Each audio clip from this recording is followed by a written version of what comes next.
फिर लौटकर ज़माने पुराने आ गए, सोए अरमानों को जगाने आ गए। अरसा हुआ जिन्हें सुना ना था हमने, आज फिर वही नगमे सुनाने आ गए। नमस्कार दोस्तों, आप सुन रहे हैं रेडियो धूम 89.6 और मैं आरजे राघव स्वागत करता हूं इस खास प्रोग्राम जिसका नाम है आर्टिस्ट ऑफ द डे। और आज हमारे साथ मौजूद हैं एक महान गीतकार जिन्होंने अपने गीतों के माध्यम से कई दिलों में जगह बनाई है। आपका नाम है राम गोपाल शुक्ला। तो शुक्ला जी, आपका बहुत बहुत स्वागत है आज हमारे इस programme artist of the day में। धन्यवाद आपका। सर, जैसा कि हमने सुना है कि आप गीतकार हैं और बहुत कम लोग होते हैं जो अच्छा गीत लिखते हैं, उतना अच्छा गुनगुना पाते हैं। तो सर, हम सबसे पहले आपसे यही जानना चाहेंगे कि गीत लिखना आपने कब से शुरू किया, यहाँ प्रेरणा कहाँ से मिली आपको गीत लिखने की? जी, जब हम पढ़ते थे तो उन दिनों ही हमें जो पाठ्यक्रम में हमारे जो कविताएं रहती थी उनसे बहुत प्रभावित होते थे। जैसे महादेवी वर्मा, निराला जी और तुलसीदास जी, कबीर, सूर, मीरा, इन सब की रचनाएं मुझे बहुत प्रभावित करती थी। तो लिखता तो मैं थोड़ा थोड़ा तब था, लेकिन वो उतनी बात नहीं थी। थोड़ा सा और आगे जब जीवन बढ़ा तो एक कविता हम पढ़ा करते थे महादेवी वर्मा जी की, जितनी महान कवित्री जो वो कविता थी, सजन में उतनी फजल जितनी फजल बरसात है, सजन में उतनी करुण जितना करुण की प्रात है। एक बड़ी प्यारी कविता है। बाद में मुझे ऐसा लगा कि हमारा जीवन बहुत अलग है और इस कविता के खिलाफ ही एक कविता मेरे भीतर जन्म ली जी। और वो कविता मैं आपको सुना देता हूँ तो देखेंगे कि मैंने कैसे। स्वागत है सर। महादेवी वर्मा जी, जहाँ आप उतनी सजल जितनी सजल बरसात है, वहीं हम यह भी नहीं जानते क्या दिन और क्या रात है। गोधूली की बेला में लटक गए हैं और वक्त के झटके में कुछ ऐसा झटक गए हैं कि करुण रस भी हमसे भाग गया है, वीर रस को लगवा मार गया है, श्रृंगार रस धरती में धस गया है और वात्सल्य रस भूख से लस गया है। तो लिखता मैं भी हूँ परंतु रसों की चमड़ी पर, मिट्टी के तेल से नहीं जलता मेरा दीपक, समय की चिमनी में खून जलाता हूँ और हड्डियों को तानकर झोपड़ी बनाता हूँ। घबराइए मत, यह भयानक रस नहीं है, एक चिता की भस्म है। क्या दे सकेंगे आप कुछ समय अपनी जिंदगी से निकाल कर? लिखिए लेकिन कलम संभाल कर, लिखिए लेकिन कलम संभाल कर, लिखिए लेकिन कलम संभाल कर। इन जीवित चिताओं की भी जिंदगी है महान कवित्री, देख लिया कीजिए चिताओं की ओर भी कभी कभी, जो असंख्य तादाद में जीवित हैं गंदी नालियों के किनारे और झुग्गी झोपड़ियों में। वाह। यह कविता मेरी उन दिनों छपी जी। ये बहुत साल पीछे आपको जाना पड़ेगा। ये कविता जो है आदरणीय सुभाष त्रिपाठी जी ने उन्होंने छापी थी और ये छपी हुई कविता लेके मुझे भी इतना जुनून कि मैं छपी हुई कविता को लेके मैं महादेवी वर्मा जी से मिलने अशोक नगर चला गया था। उसके बाद उस कविता को लेके जी, और उन्होंने मुझे 5 घंटे अपने घर में समय दिया। वो मेरे जीवन का एक ऐसा अद्भुत समय था जिसे आज मैं याद करता हूँ तो मुझे महसूस होता है, तब तो मैंने महसूस नहीं किया था। उन्होंने मुझे आइसक्रीम खिलाया था और जिस तरह की उनकी रचनाएं हैं 2 बार खिलाया था। गिलहरी, तोते, बिल्कुल एक ऐसा बाग जहाँ पे तोते और बिल्ली एक साथ बैठ के बातचीत कर रहे हैं, उस तरह की दुनिया।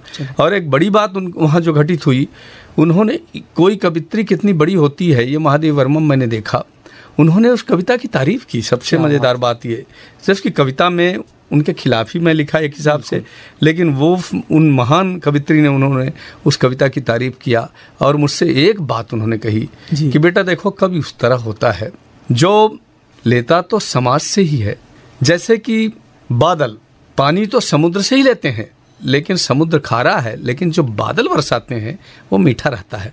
तो लेना तो समाज से ही आपको, लेकिन आपको जो देना है वो मीठा होना चाहिए।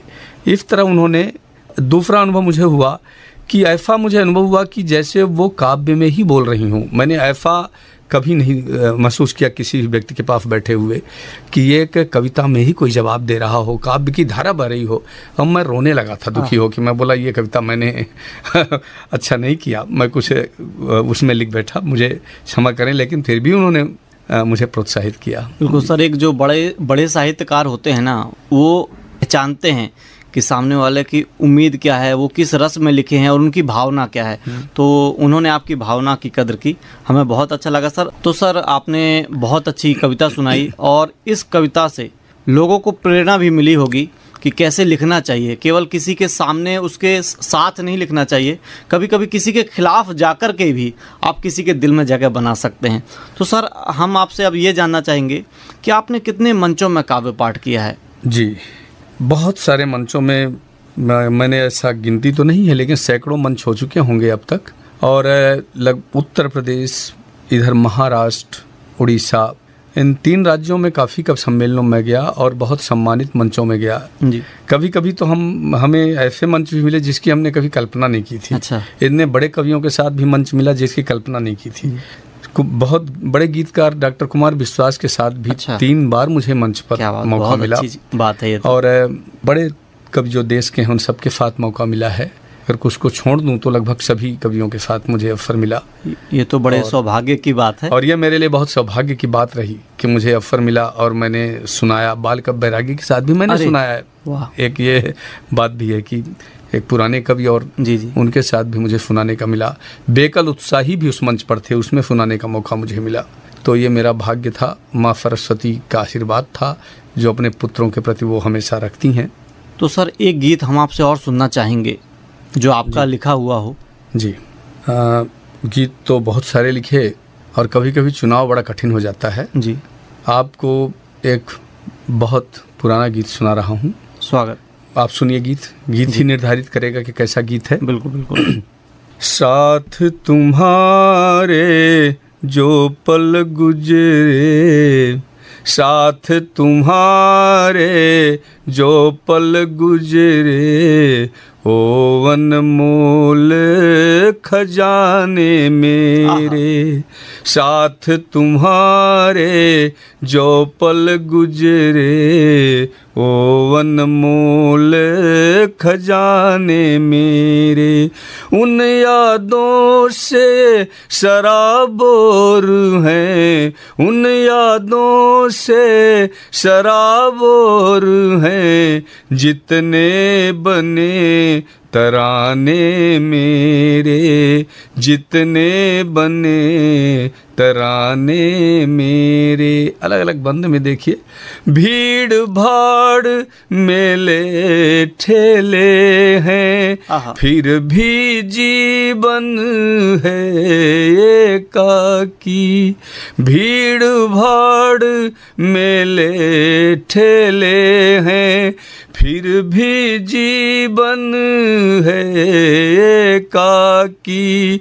रह रह मुझे हिला जाती है उस बीते पल पल की झांकी। कोई भी तो काम न आए, कोई भी तो काम न आए, क्या अपने बेगाने मेरे। साथ तुम्हारे जो पल गुजरे, ओ अनमोल खजाने मेरे। उन यादों से शराबोर हैं, जितने बने तराने मेरे। ऋतुओं का अपनाया आकर्षण मेरे मन को बांध न पाता। ऋतुओं का अपनाया आकर्षण मेरे मन को बांध न पाता। जिसके सपने टूट गए हों, उसका क्या जीवन से नाता। जख्मों को कुरेद से जाते। इस पंक्ति को देखिएगा, महसूस करिएगा, आप सबके साथ घटित हुआ होगा। जख्मों को कुरेद से जाते, जो कल थे दीवाने मेरे, जो कल थे दीवाने मेरे। साथ तुम्हारे जो पल गुजरे, ओ अनमोल खजाने मेरे। और सर्द झोंकों सी यादें तीखा दर्द उठाती हैं और भूल जाने वाली कुछ बातें आग लगाती हैं और भूल जाने वाली कुछ बातें आग लगाती हैं। पल पल मेरा छीन रहे हैं। वाह, सावधान हो जाइए, मैं आपको संदेश दे रहा हूँ, आप सबके लिए संदेश है कि पल पल मेरा छीन रहे हैं, बीते हुए जमाने मेरे पल पल मेरा छीन रहे हैं, बीते हुए जमाने मेरे। साथ तुम्हारे जो पल गुजरे ओ अनमोल खजाने मेरे, उन यादों से शराबोर हैं जितने बने तराने मेरे। वाह, बहुत बढ़िया आपने गीत गाया, दिल को अंदर तक छू लिया इस गीत ने। और जैसा कि आपने कहा कि डॉक्टर कुमार विश्वास के साथ भी आपने मंच किया, जो कि एक बहुत बड़ी बात है, कई कवियों के साथ आपने मंच किया। तो सर, हम कार्यक्रम को आगे बढ़ाते हुए हम आपसे ये जानना चाहते हैं कि कविता के अलावा आपका व्यवसाय क्या है और आप क्या करते हैं? जी, मैं अंग्रेजी का व्याख्याता हूँ जी, और सबसे ज़्यादा रुचि मुझे बच्चों को पढ़ाने में ही है। अरे वाह, पढ़ाने के बाद ही कविता आती है मेरे लिए जी। लेकिन दोनों मेरे प्राण हैं। मैं न कविता के बिना जी सकता हूँ, न बच्चों के बिना जी सकता हूँ जी। और ये अभी कोरोना काल में बड़ी मुश्किल रही कि बच्चे नहीं मिले, अब तो मिल रहे हैं। हाँ। अब ऑनलाइन थे, आप कुछ और पूछना चाह रहे हैं? तो सर, हम एक गीत और सुनना चाहेंगे पहले आपसे, फिर हम आगे और प्रश्न करेंगे आपसे। हाँ, एक गीत मैं आपको और सुनाता हूँ। देखिए, कवि होते क्या हैं? कवियों की एक बड़ी लंबी श्रृंखला है जी। ये गीत आपको बताएगा कब क्या होते हैं। जन्म जन्म के आवारा हम, क्या इस जन्म में सुधरेंगे, पर ये सच है महका देंगे जब भी चमन से गुजरेंगे। जन्म जन्म के आवारा हम, क्या इस जन्म में सुधरेंगे, पर ये सच है महका देंगे जब भी चमन से गुजरेंगे। जब सूसा के होठों पर लाली हिम शिखर पर सुबह उतरी, पवन ने जब तार छेड़े स्वरों में संगीत लहरी, हम तो तब से झूम रहे हैं, क्या इस जन्म में ठहरेंगे। जन्म जन्म के आवारा हम, क्या इस जन्म में सुधरेंगे। जन्म जन्म के दूसरा बंद देखिए, स्वागत। जब भी रात अंधेरी आई, जब भी ठंड ठिठुरती आई, आग लगाई तृण ले आए। जब भी रात अंधेरी आई, जाग जाग कर दिन ले आए। सदियाँ गुजर गई हैं हमसे, सदियाँ गुजर गई हैं हमसे, क्या इस सदी से सिहरेंगे। जन्म जन्म के आवारा हम, क्या इस जन्म में ठहरेंगे, पर ये सच है महका देंगे जब भी चमन से गुजरेंगे। तीसरा बहुत महत्वपूर्ण बंद है, सुने आपके कवियों ने क्या किया है। स्वागत। जब भी कोई, आदि कवि वाल्मीकि, जब भी कोई चीख गूंजी सबसे पहले हम ही रोए। जब भी कोई चीख गूंजी सबसे पहले हम ही रोए। बंजरी मरुभूमि में भी भावना का बीज बोए। बंजरी मरुभूमि में भी भावना का बीज बोए। जिनका लहरों से रिश्ता हो, जिनका लहरों से रिश्ता हो, क्या वो तट पर उबरेंगे। अरे जन्म जन्म के आवारा हम क्या इस जन्म में सुधरेंगे।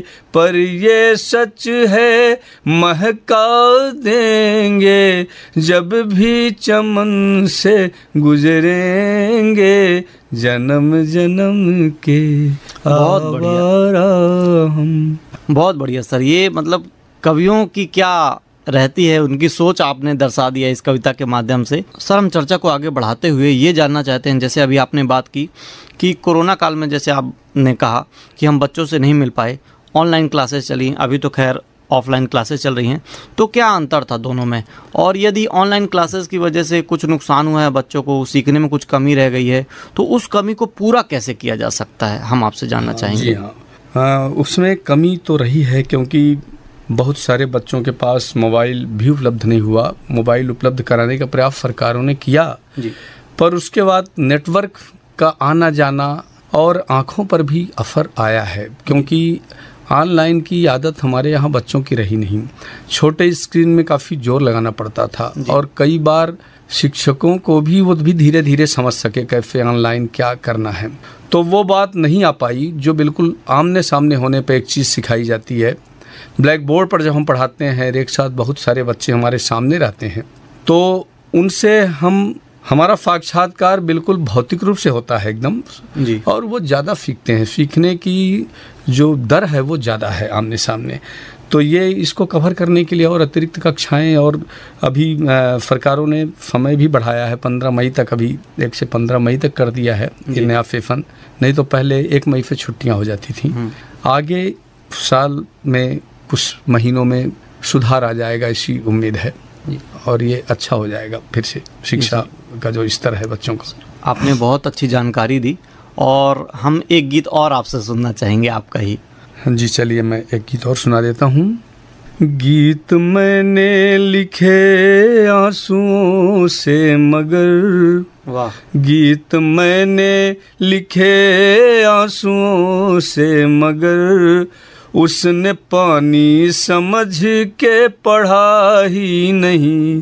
गीत मैंने लिखे आंसुओं से मगर, उसने पानी समझ के पढ़ा ही नहीं। ऋतुओं ने बिखेरे कई रंग पर, ऋतुओं ने बिखेरे कई रंग पर, प्यार का रंग फिर भी चढ़ा ही नहीं। ऋतुओं ने बिखेरे कई रंग पर। आप अगला बंद देखिए। नैनों ने नैनों से तो मुलाकात की, नैनों ने नैनों से तो मुलाकात की, धड़कनों ने भी आपस में खूब बात की। जल्दी से मिलन के लिए कामना, जल्दी से मिलन के लिए कामना, मेघों ने उसके आंगन में बरसात की, मेघों ने उसके आंगन में बरसात की। अरे पपीहे ने रो रो धरा नाप ली, पपीहे ने रो रो धरा नाप ली, गाँव स्वाति का फिर भी पड़ा ही नहीं। पपीहे ने रो रो धरा नाप ली, गाँव स्वाति का फिर भी पड़ा ही नहीं। गीत मैंने लिखे आंसुओं से मगर उसने पानी समझ के पढ़ा ही नहीं। जिंदगी के सफर की कथा है यही, जिंदगी के सफर की कथा है यही, एक निश्चल हृदय की व्यथा है यही।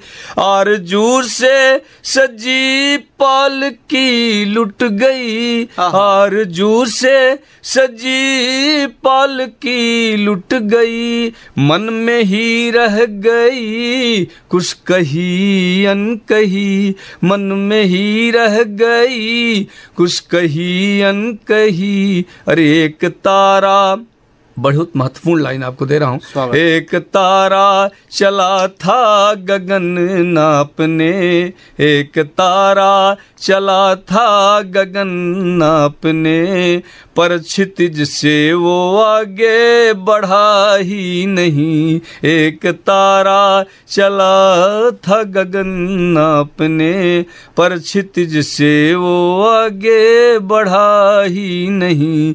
गीत मैंने लिखे आंसुओं से मगर उसने पानी समझ के पढ़ा ही नहीं। गीत मैंने। बहुत बढ़िया सर, इतनी मार्मिक पंक्तियां आपकी कि दिल के अंदर तक टटोल गई हमारे। तो सर आपने इतनी बढ़िया कविताएं सुनाई, आप शिक्षक भी हैं, मगर आज भी हम देखते हैं कि बच्चों से जो काम करवाते हैं वो बाल श्रम बंद नहीं हो रहा है। तो क्या कारण है और उनको आप क्या बताना चाहेंगे रेडियो धूम के माध्यम से? यदि कुछ ऐसे लोग हैं, यदि बच्चे कर रहे हैं या फिर ऐसी संस्थान जो उन बच्चों को काम दे रही हैं, तो आप क्या कहना चाहेंगे इस विषय पर? जी, इसमें बाल श्रम के लिए कानून बना है और कानून के बाद अंतर भी बहुत आया है। पहले से तो कमी आई है जी। कानून अपनी जगह है, लेकिन व्यवस्थाएं उसके बाद भी ये बाल श्रम एक बड़ा जटिल मामला है। ये धीरे धीरे ही दूर हो पाएगा और पठन पाठन होगा और साक्षर होंगे लोग, तो धीरे धीरे सरकारें काफ़ी प्रयास कर रही हैं। पुस्तकें अभी जैसे 11वीं 12वीं में भी फ्री देने का एजुकेशन को, और तो ये बच्चे पढ़ सकेंगे जो उनके पढ़ने की उम्र है। फिर भी अंतर तो आया है, पहले जैसा नहीं है जो हमने पहले देखा। पहले तो बहुत कम उम्र में ही। दूसरा इसके पीछे जनसंख्या दबाव भी बहुत है। कई जगह बहुत सारे बच्चे हैं और वो पालन पोषण माँ बाप नहीं कर पाते, और कई सरकारें भी नहीं कर पाती हैं। अब जैसे भोजन तो नहीं स्कूल में मिल गया, लेकिन एक टाइम का घर में भी तो चाहिए, नहीं कमा पाते तो कई बच्चों का छूट जाता है और वो काम करने लगते हैं। धीरे धीरे अंतर आएगा इसमें, मैं तो यही कहूँगा, इससे ज़्यादा। जी सर, आपने बहुत बढ़िया संदेश दिया और हम एक गीत और आपसे सुनना चाहेंगे। मैंने तो आपको काफ़ी गीत सुना दिया है, मगर आपको जब हम सुनते हैं ना सर, तो ऐसा लगता है केवल सुनते रहें। एक हम आपको प्रकृति का गीत सुनाते हैं जी। एक ऐसा गीत जो मुझे बहुत पसंद है, आपको भी बहुत पसंद आएगा। वर्षा ऋतु का है और वर्षा ऋतु में किस तरह से हमारे मन को प्रभावित करता है, और कवियों को तो बहुत ही प्रभावित करता है वर्षा ऋतु का मौसम। नीरे कारे कजरारे से मेघ, नीरे कारे कजरारे से मेघ, गरजते लेकर आए पावस का संदेश। नीरे कारे कजरारे से मेघ, गरजते लेकर आए पावस का संदेश। धरती की भीगी पलकों में सपनों का संसार तैरता, धरती की भीगी पलकों में सपनों का संसार तैरता। टिप टिप रिम झिम सजे स्वरों का नैसर्गिक संगीत उभरता। रस का प्यासा पूछ रहा है, रस का प्यासा पूछ रहा है, कहाँ तुम्हारा देश गरजते लेकर आए पावस का संदेश। नीरे कारे कजरारे से मेघ गरजते लेकर आए पावस का संदेश। हरियाली की दृश्य देखिए बरसात में, हरियाली की चूनर ओढ़े धरती सजी दुल्हन सी दिखती। हरियाली की चूनर ओढ़े धरती सजी दुल्हन सी दिखती। बूंदों की बौछार की मन के भीतर आग सुलगती। रस का प्यासा पूछ रहा है, कहाँ तुम्हारा देश गरजते लेकर आए पावस का संदेश। तेज हवाएं घनी घटाएं, हरी भरी लहराती फसलें, चाह भरे उम्मीद जगाएं। हरी भरी लहराती फसलें, चाह भरे उम्मीद जगाएं। इंद्रधनुष की प्यारी रंगत, तेज हवाएं घनी घटाएं। दिन से रात निकल आती है, दिन से रात निकल आती है। और दिखते नहीं दिनेश गरजते लेकर आए पावस का संदेश। नीरे कारे कजरारे से मेघ गरजते लेकर आए पावस का संदेश। आपको जब हम सुनते हैं तो ऐसा लगता है केवल सुनते जाएं, मगर समय इशारा कर रहा है। जी सर, आपका बहुत बहुत धन्यवाद इस प्रोग्राम में आने के लिए और अपना कीमती समय देने के लिए। हमें बहुत अच्छा लगा, आपकी कविताएं अच्छी लगी, आपके गीत अच्छे लगे और आपने जिन गानों की फरमाइशें की थी वो गीत भी हमें बहुत अच्छे लगे।